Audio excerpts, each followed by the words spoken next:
August 14, 1971, Palo Alto, California. 9 young men are arrested in their own homes.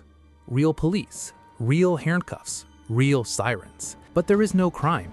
There is only an experiment. They are college students, screened for stability, chosen because they are ordinary. Within hours, they will be stripped, numbered, and locked inside a basement built to look like a prison. What happens next will become one of the most disturbing studies in the history of psychology. The man behind it is Philip Zimbardo, a psychology professor at Stanford University.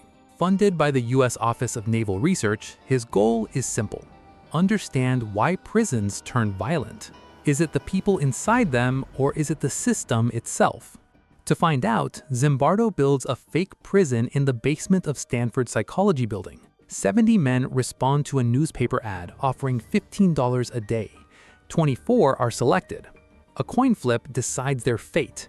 Half become prisoners, half become guards. The guards are told one thing only: no physical violence. Beyond that, they are free to run the prison however they choose. On day 1, nothing happens.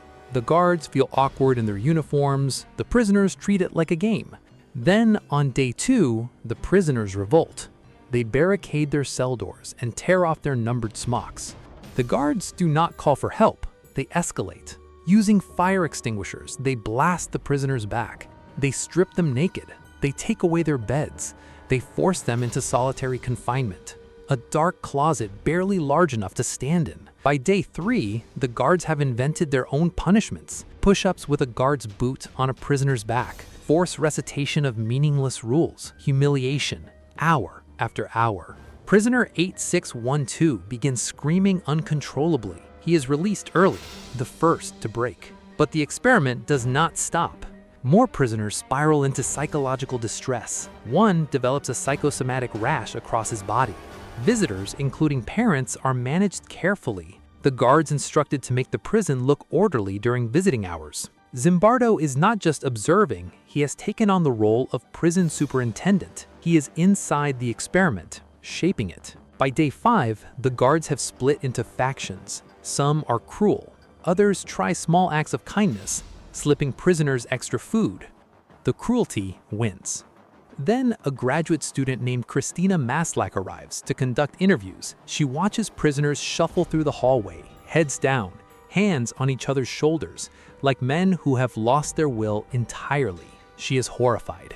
She confronts Zimbardo directly. She tells him this is not science. This is abuse. It is the first outside perspective the experiment has had in 5 days, and it changes everything. On day 6, Zimbardo ends the study. A planned 2-week experiment is shut down after less than 1. The official conclusion becomes legendary. Ordinary people placed in a position of power will become tyrants. The situation, not the person, creates the monster. For decades, the Stanford prison experiment is taught in classrooms around the world as proof of this idea. Then, in the 2010s, the story begins to unravel. A French researcher named Thibault Letexier gains access to Zimbardo's original archives, recordings, and notes never closely examined before. What he finds contradicts the legend. The guards were not left to develop cruelty on their own. They were coached, given specific instructions on how to dehumanize the prisoners. Some guards later admitted they were simply acting, performing the role they believed Zimbardo wanted to see. A 2002 BBC recreation called The Experiment found something different entirely. Without coaching, the guards in that study did not become abusive. The prisoners rebelled and the authority structure collapsed. The conclusion shifts. Perhaps the Stanford prison experiment never proved that anyone can become a tyrant. Perhaps it only proved that people will perform the role they are told to play, especially when a respected authority figure is the one pulling the strings. In 2024, Philip Zimbardo died at the age of 91, his name forever tied to the study, still defending its value until the end. The Stanford prison experiment was meant to reveal something about human nature. Instead, it revealed something about power, performance, and how easily a story can be told before all the facts are in. 50 years later, the question Zimbardo asked is still being answered.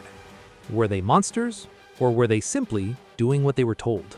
If you found this investigation fascinating, disturbing, or thought-provoking, Make sure to like this video, share it with someone who loves hidden history and psychological mysteries, and don't forget to subscribe, The Classified Protocol. Join us next time as we uncover another classified operation, secret experiment, or forgotten file that powerful people hoped would remain buried forever. Until then, keep questioning the official story. This is The Classified Protocol.